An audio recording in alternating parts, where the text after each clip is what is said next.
Είμαι η Κορίνα, για όσους δεν με ξέρετε. Σήμερα να κάνω ένα vlog, επειδή βαρκούμε. Είναι 9:25 η ώρα.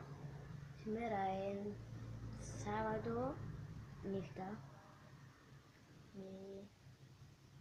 Βαρκούμε πολλά. Ένα μικρό vlog. Επειδή δεν ήξερα τι να κάνω. Να προσπαθήσω να κάνω Q&A, να βάλω το Facebook μου κάτω.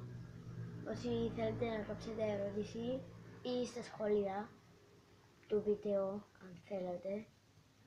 Και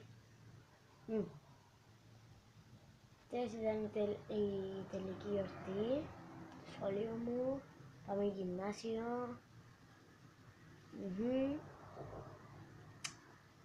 Πρέπει να διαβάζουμε. Μετά. Και μετά. Δεν ξέρω τι να κάνω. Εντάξει, θέλω να μου γράψετε στα σχόλια τι κάνετε το πρωί Σαββατοκυριακά.